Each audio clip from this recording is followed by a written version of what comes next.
Raz, Maisie, and Dodem Nindao. My name is Dr. Chloe Cannon, and I'm the director of the Indigenous Education Youth Collective, which is a research practice partnership between the University of Michigan and Lake Superior State University and Sault Ste. Marie. And I'm really excited today to introduce the session Better Than TikTok, the case for language, culture, and traditional medicine for youth, which is two research presentations conducted by teens in the Indigenous Education Youth Collective. So I'm going to take a couple minutes, and you all can sit if you want, take a minute if you want, or you can chill up here, it's all good. First, how this is going to work today is I'm going to present for about 10 minutes. What is the Indigenous Education Youth Collective?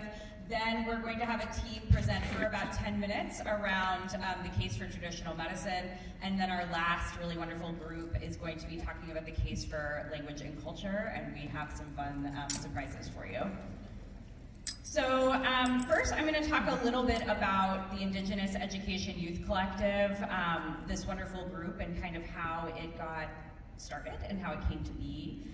This is our research team out near Monocle and Spectacle Lake, and we're gathering cedar for our ceremony.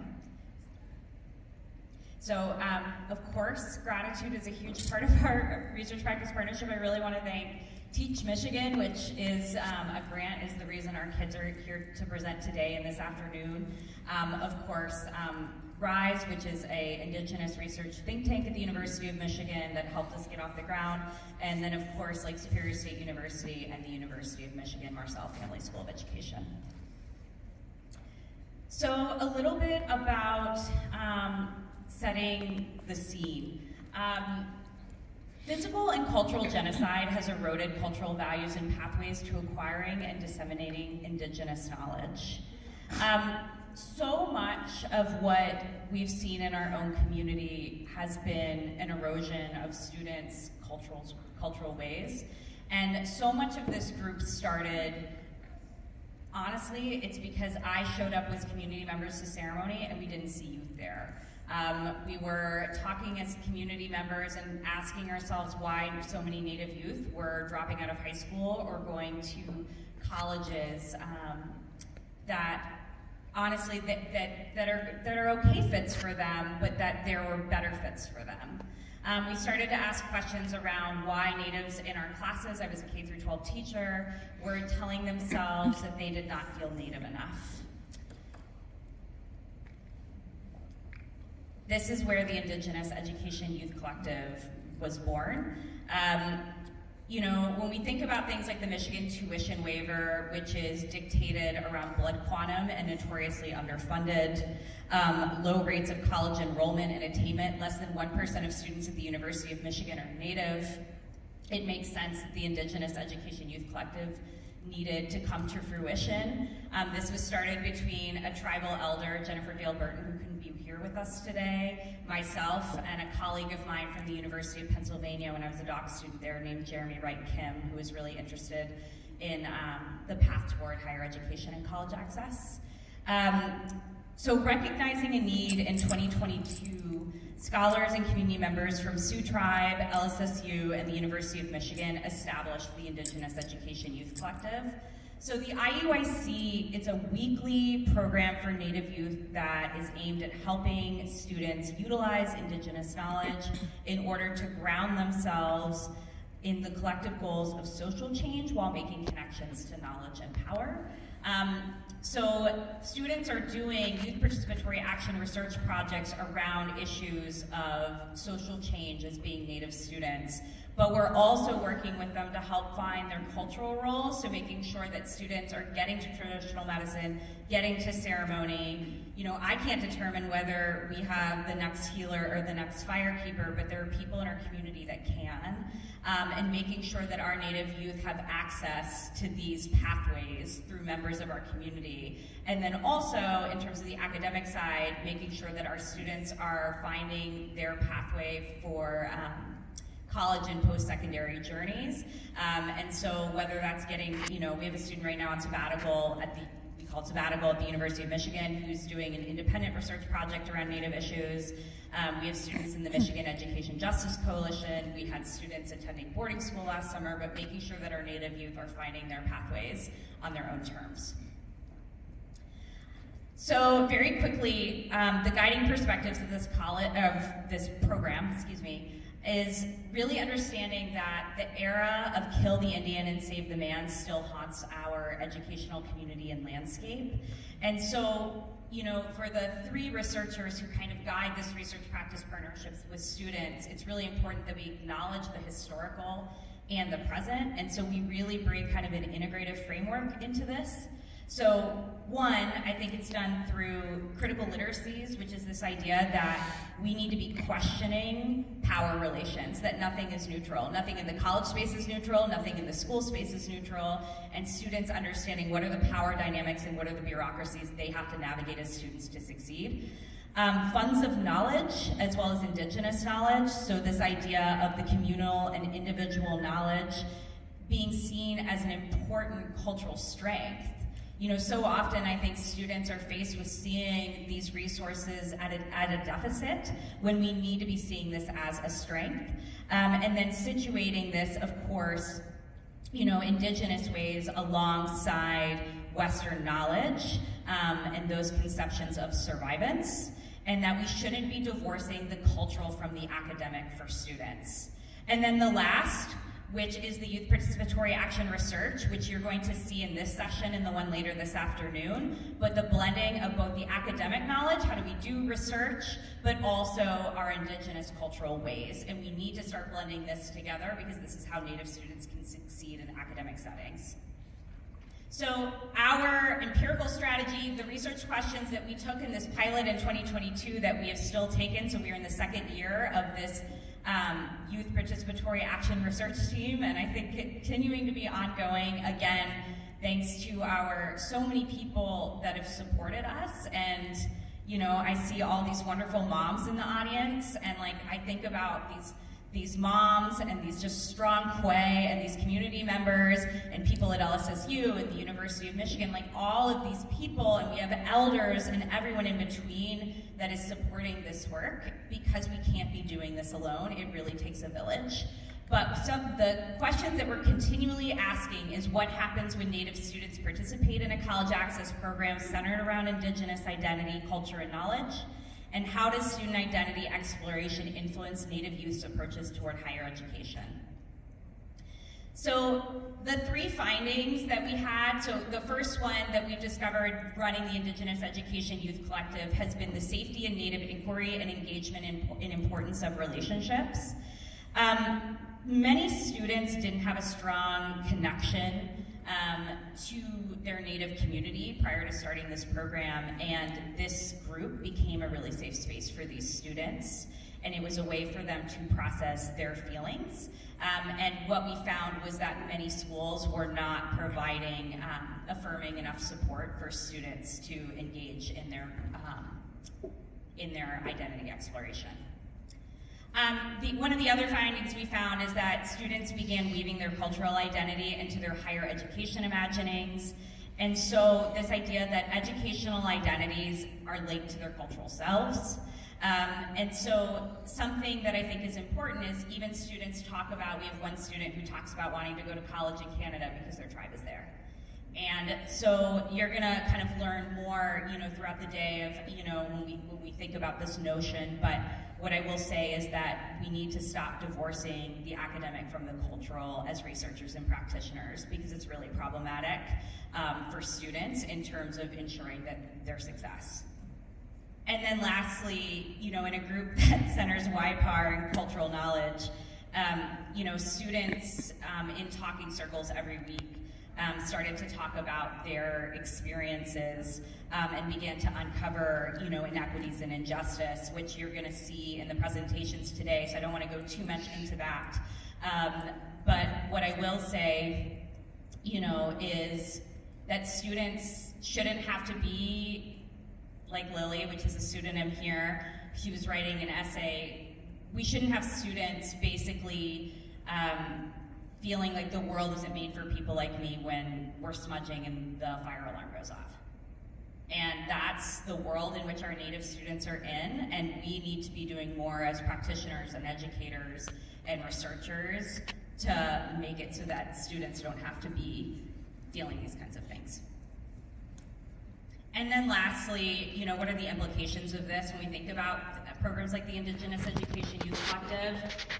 Identity development cannot be divorced from academic processes. I know I keep harping on this, but we see so much of like, here's the cultural program. Oh yeah, also prepare for the SAT. And like with Native students, they're dropping out because of issues of inclusion. And so we have to be doing more to be centering Indigenous knowledge in Indigenous ways. And yes, by having them do things like conducting their own research on these issues, which I'm excited about them sharing today. Also, you know, when I think about finding number 2, higher education imaginings offer insight into what colleges and universities should do to indigenize their spaces. We need to start asking them. So often I see academic institutions and K-12 schools doing what they think they need to be doing for Native students without even talking to them. And so I'm really excited today to have students kind of sharing their experience and what they think should be done. And then lastly, methodological frameworks merely in Western frames cannot capture complex situations impacting Native students. And so we have to be willing, you know, as higher education institutions to engage in research practice partnerships. Something special about ours is it's run equally between an Indigenous elder, a researcher in higher ed, and an R1 at the University of Michigan, and myself, who is a K-12 practitioner. And I really pride myself on being a part of that because the methodological diversity that comes from that, it's hard and it's complex and it's not always easy because we come from different frames. I also didn't grow up in Indian country, and so for me, like having Jennifer's insight really pushes me to think more deeply. But we need to be having a more respectful relationship with ideas, and so that means who's in the room, and that's why today I'm really excited to have the data and voices of the students in this room. So I would like to give it up for Elk Sabatine, who's going to be talking to us about traditional medicine.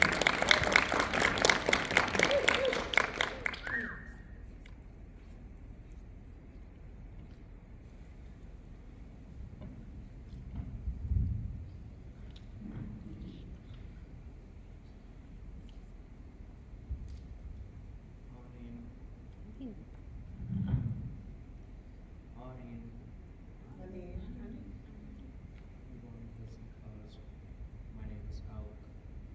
Today I'm going to be discussing the story of IEYC and how traditional medicine impacts youth identity and development. For the first part of this presentation, we're going to be understanding the role of traditional medicine. For those who don't know what traditional medicine is, it's a place of health and wellness where people can be seen and doctored for spirit, physical, or emotional issues by natives trained in our traditional ways, and everyone who don't have to be native are welcome. I have a question for the audience. Raise your hand if youth in your community regularly see traditional medicine. I see a few hands. The research questions I asked, well, we're trying to answer is how traditional medicine positively impacts Native youth development and identity, what barriers exist in getting Native youth to traditional medicine, and how can we increase access for Native youth. The way I got this information is interviews with a traditional healer, a Native advisor from a high school, a tribal elder, and the youth from a high school. Here's the interviews with adults. I asked a traditional healer, do you in traditional medicine offer workshops and treatment for youth? If not, what are your thoughts on starting some? If so, what kind? They did have some workshops and treatments. There's presentations on medicines and ceremony protocols. The second question I asked is, what do you do if people think they can't be seen by a healer? The healer said that they try and encourage people to be seen by one. Then as a question I asked them personally is, from your understanding, what might be the biggest barrier in youth not coming to visit? They said blood quantum, or not feeling like they're Native enough, when in truth they just have to want to establish roots with their ancestors. Then I asked the fourth question of, what do you think a visit between a youth and a healer should be? They said, doing protocol by passing tobacco and making sure the person is comfortable enough to stay by their bed. Then I asked, what is your experience in working with Native youth around culture? The healer said it's always been a good experience, but everyone has different energies. I asked, what role should traditional medicine be playing in Native youth lives? The healer said that they think it should be involved in all aspects of anyone's life, but language should be number one, as it helps you understand who you are in life. Then I asked, what obstacles have you experienced in Native youth getting involved in traditional medicine? Mostly just outreach with young people. They are not always available or lack of resources on traditional medicine's part. And here's a picture of some of our youth at spring ceremony. Then I asked the Native advisor at the high school, have you faced issues with getting students to appointments? They responded, yes, lack of transportation. I asked if they have solutions for these issues. They said yes, that they recently purchased a van, but wish the tribe could do something more to help with transportation after school hours. Then I asked, have you had anyone who has been unable to get to an appointment you have scheduled? They said not as of yet. I asked a tribal elder if you who had issues bringing you to appointments. I'm one of the youth they bring to appointments. They responded, yes. Then I asked, what were the issues? They said time management. I'd be working. I would have to get a kid to an appointment and make sure I had the time to off work and no conflicts. The key takeaways I took from the adults' answers is there's a lack of outreach and resources from traditional medicine. Traditional medicine wants youth to feel welcome. The struggle with Native youth identity is the reason that many Native youth don't visit traditional medicine. That and transportation and resources is the number one barrier for getting students to traditional medicine. And now moving on to the youth interviews, and here's another picture of our youth at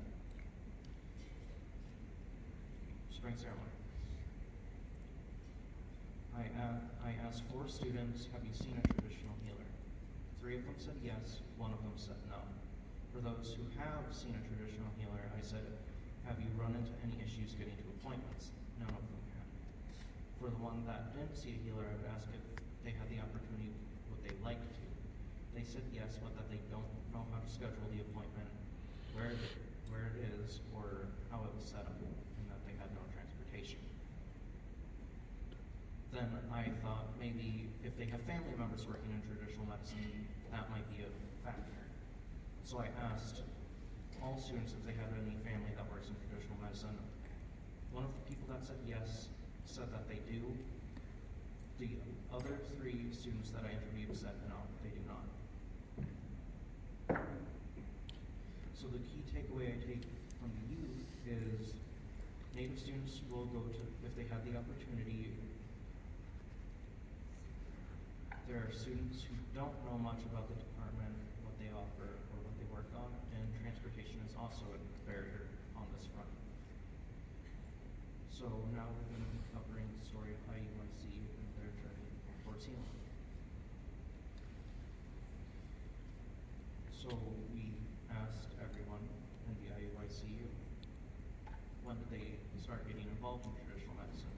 Some said that it was before IEYC, but most of them started getting involved with traditional medicine and ceremonies once they joined the IEYC. Then we asked, how was your experience at Sioux Tribe Spring Ceremony? All the students enjoyed it, some learned important lessons from it, and overall it's positive. In Dr. Cannon's final interviews of the first year of IEYC, every student who attended the ceremony said it was the most significant experience in the IEYC. And here's a picture of us a week before ceremony, setting up shelter, well, learning how to, in case it rained at ceremony. How do you feel your life has changed since Sutra's spring ceremony is what we asked next? Students felt like they'd grown in their native identities and that the Sutra healers and traditional medicine department being welcoming made it easier. And here's a picture of us at that same retreat, accepted in the prayer. The key takeaways from this is everyone's beginning with traditional medicine is different based on their experiences. Programs like IEYC are important because they give students opportunities of outreach to learn and grow spiritually. To fix the barriers that are faced on the fronts of transportation, resources, outreach, is more opportunities for students to connect with traditional medicine, school and tribal partnerships to get rides to traditional medicine,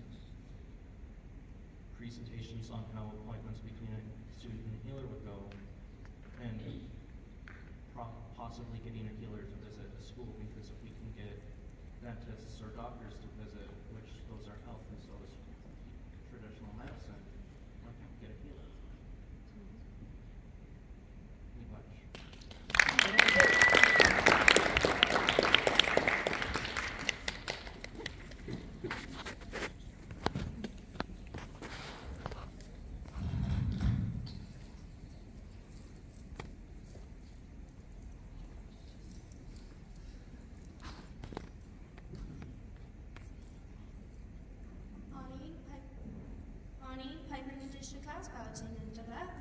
Hello, I'm Piper, and I'm from Bouching, which translates to the place of the rapids. And I'm from Sioux, Missouri, Michigan. I'm excited to be here. My name is Vanessa. I'm from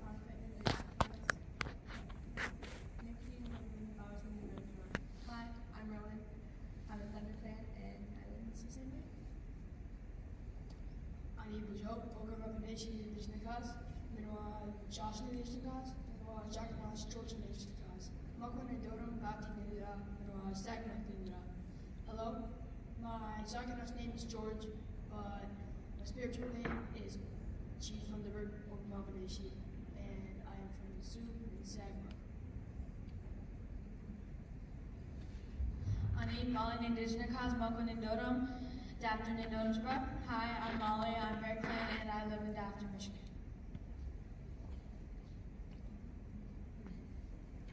Hello, we're all from IEYC, Indigenous Education Youth Collective, and we have a presentation to share.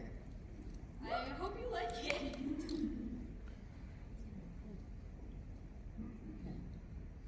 Our story and why we care. We all know lots about the culture. So some of us have been to ceremonies, some like stories, so on and so on. We all want to make people aware. So we all want to make people aware of our culture and for our language. Culture is a big part of our lives. So we all some of us are in programs,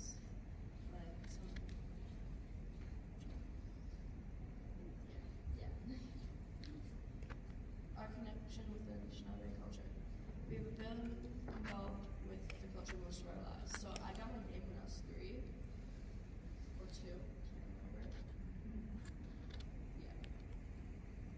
Our family taught us. So I think my mom taught me a little language that she learned, and then I just started going to programs at the school time. We all follow these teachers.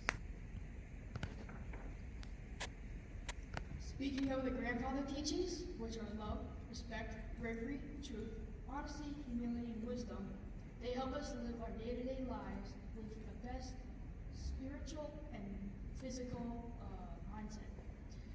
They help us in our day-to-day lives by helping us care for each other, be courageous, support each other, and be wise, not be too proud or anything. Just be good. And we emphasize that we use these 7 teachings at least 3 times a day, or as many times as needed, just to have us have the best day possible, and have the best day possible for anybody else. So we all have our different experiences that we're going to share, but I'm sharing first. I'm in 2 after-school programs. One is Indigenous Education Youth Collective, and the other one is a culture night where I make crafts like the ribbon skirt I'm wearing. And then I've also made medicine pouches, leather gloves, earrings, a beaded bracelet, and stuff like that. And I've been in language classes in preschool with my grandparents. I don't really remember it because I was too young to remember it, but like, I heard we had a lot of fun. Apparently, according to my grandparents. And I guess they were. But I used to be able to count to 20, and then I forgot how to because I wasn't really in the culture for a while.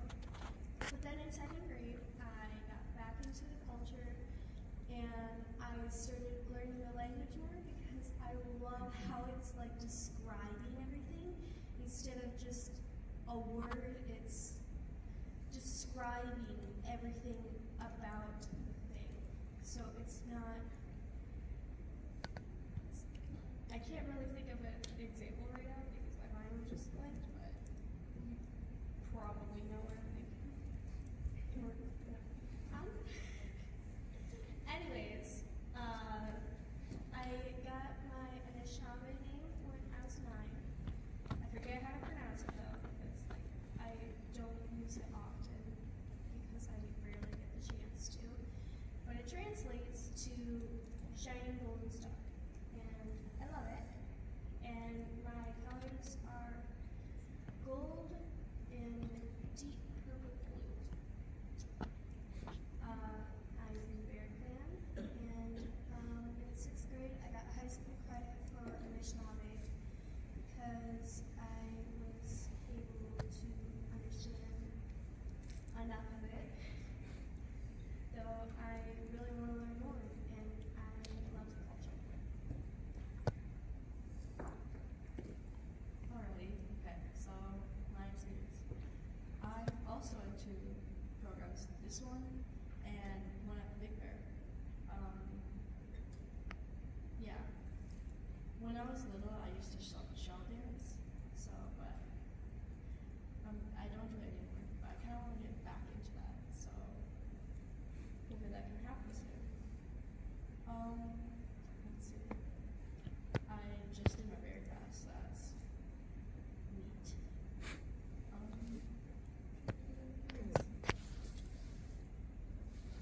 I also go to powwows,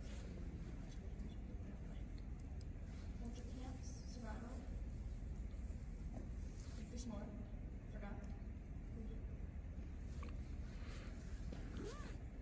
So my experiences with everything is I used to be in an after-school program. I think like 2nd grade, and it was like drumming, after school drumming and singing.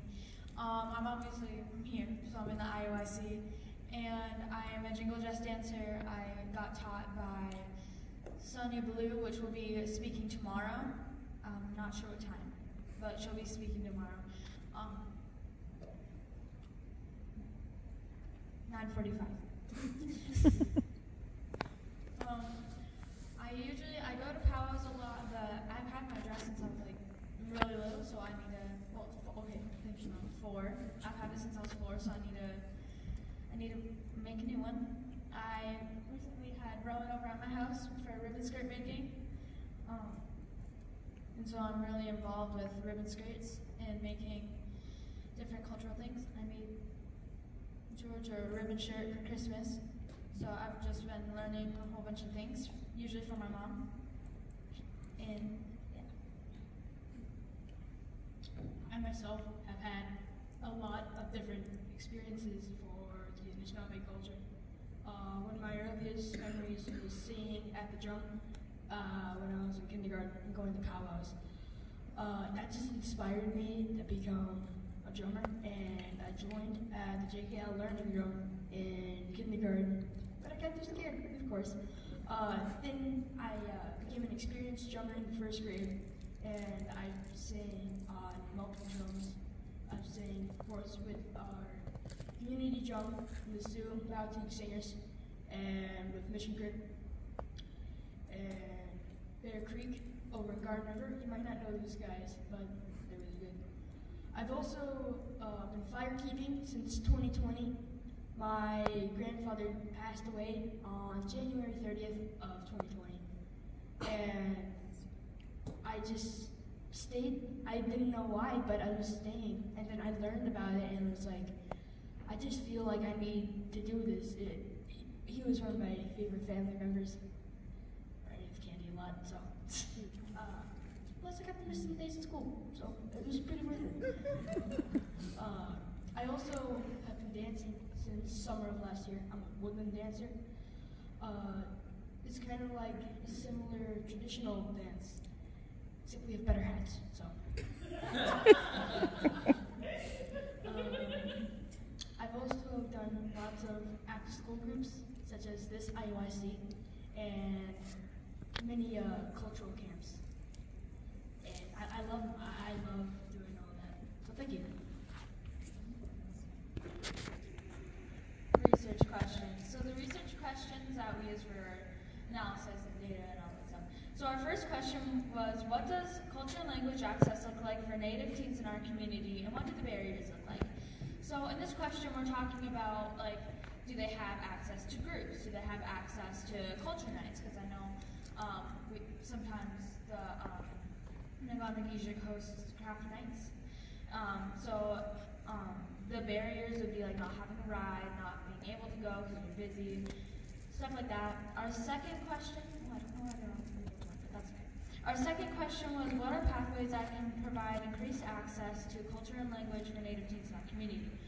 Pathways is being like groups that you can go to. So like more groups that are easily available and you don't need to like, oh, you gotta sign in, or you gotta do that, you gotta do that. You just go inside this group. And our third question was, how do we connect important stakeholders and community partners to ensure sustained cultural access? So doing that means basically if kids and people, not just kids, but like if people want to go to these groups, they have to have like an attendance, so they don't like, oh, no one's going here, so I might as well just not have it at all. Just making sure that people are showing up on the nights and stuff. Our data collection. We sent out 15 surveys and got 6 back. We all interviewed 3 people and gathered similarities, information we were given. We went through our interviews and put things that they said that was like a big topic, and we just wrote it on these little postcards. And then we all read our postcards to each other and on sticky notes, similarities, put them in little categories, and that's how we got our analysis.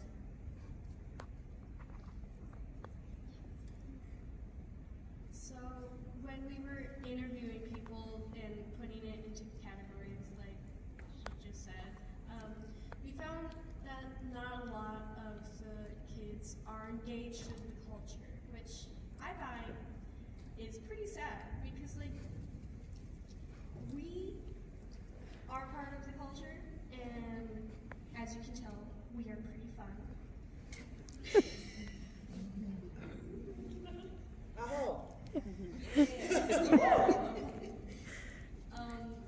A lot of them weren't able to fully introduce themselves in the language or able to answer when I asked like Anishinaabe Anishinaabe King, which means how are you? Or something like that. Just simple questions, a simple conversation.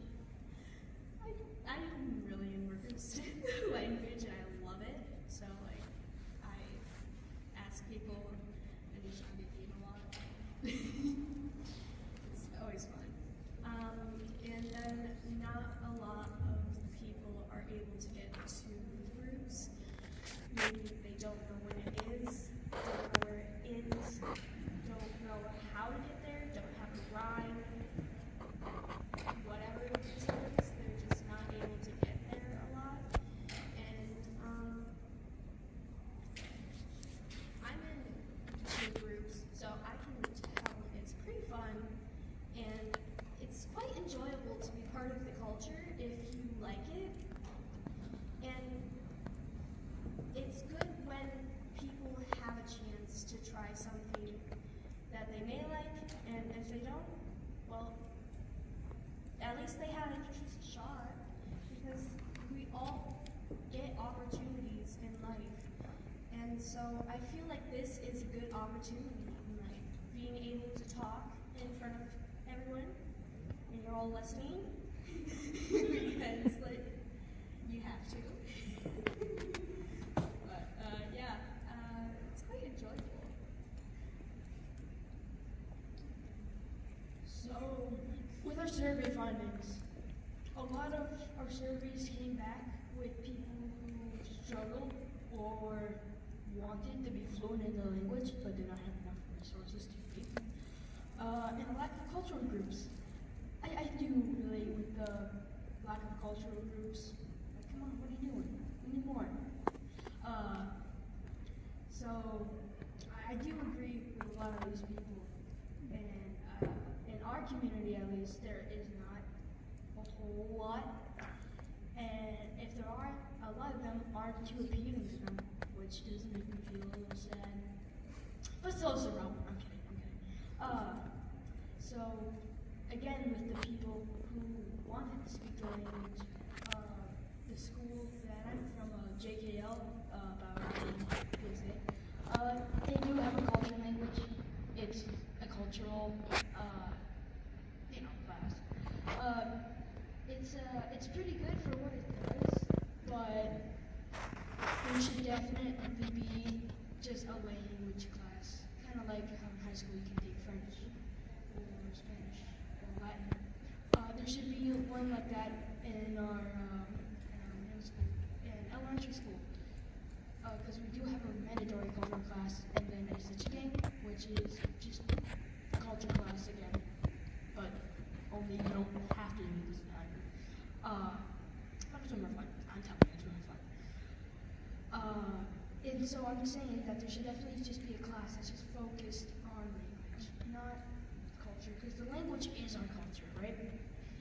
So if you have a class that's just focused on the language, you're gonna definitely, more than likely, understand the culture more. Which is what I'm trying to say, is that there should definitely just be a language class. I know you guys just don't want to hear me talk for too long, so I'm just going. Thank you.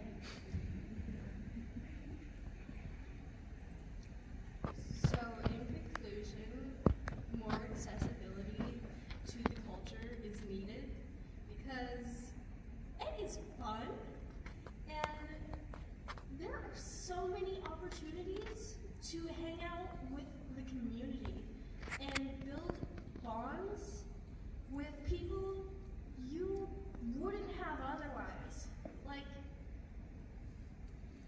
there are so many people I have seen at powwows before.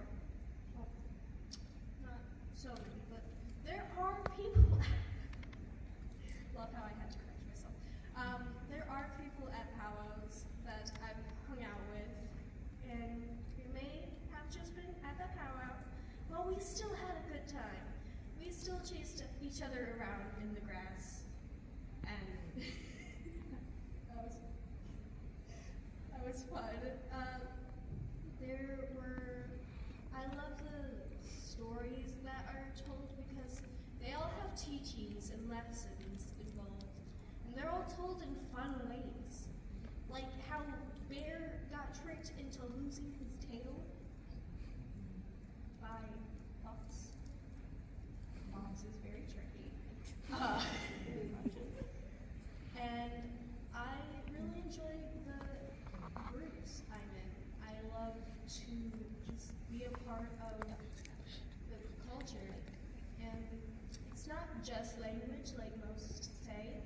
It's also the crafts and the games and the people that make up the culture. But language is a big part, not gonna lie. Because it's part of it. It's all part of it.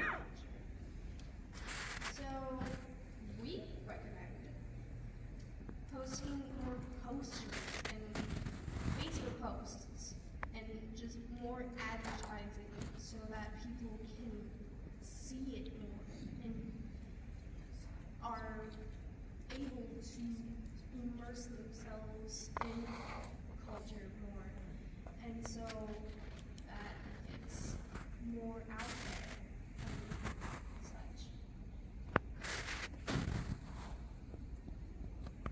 Next recommendation, classes for language.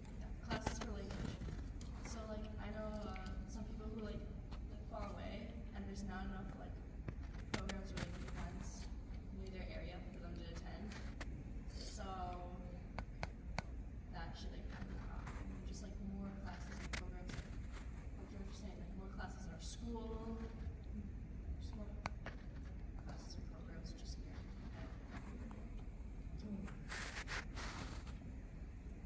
Our next recommendation is groups of cultural kids, or kids that want to learn. So, like, especially in school, they, in 6th grade, they forced us to, like, do this culture class, and there was, like, so many problems, and we didn't really learn that much, because there were kids that did not want to learn it and just chose that opportunity to just make trouble for no reason. But they wouldn't do their work. It was literally easy. We just had to study, do a little quiz, and that was literally that.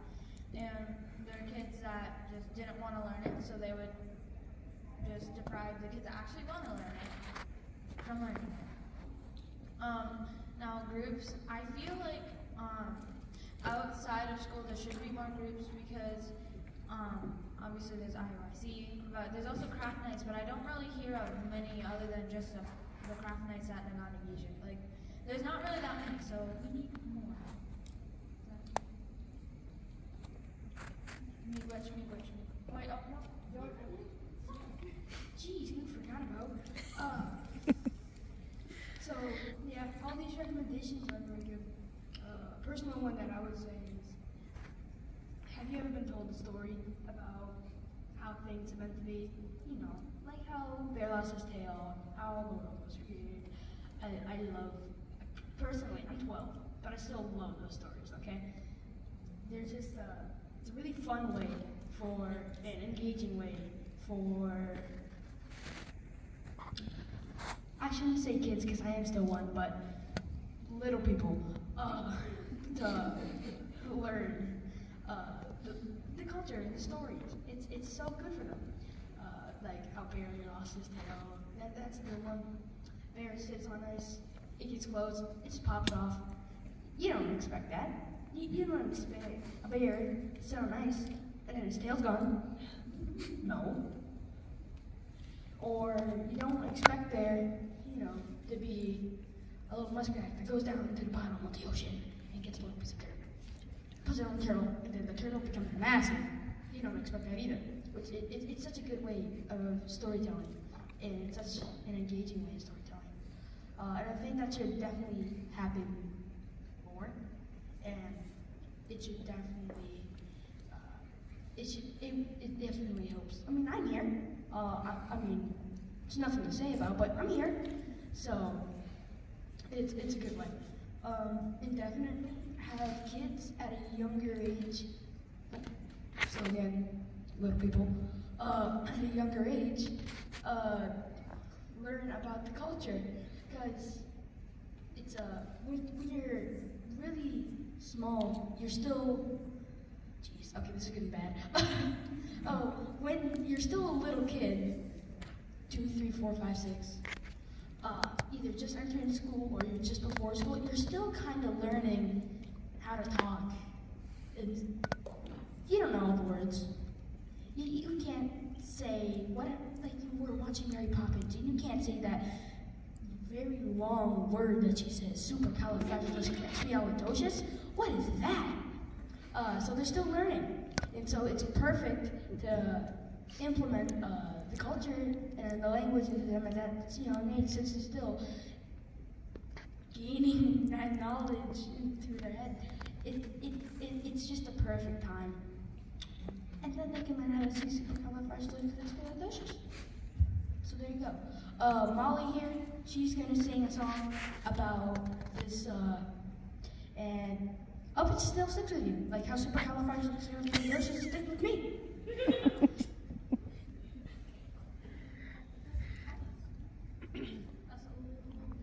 Okay, I guess I could do it like this.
It means your presentation's on. Is it on now? Okay, it should be on. My bad, guys. Hey, George, mention that was an original. She wrote that herself. I hope. No, I did not.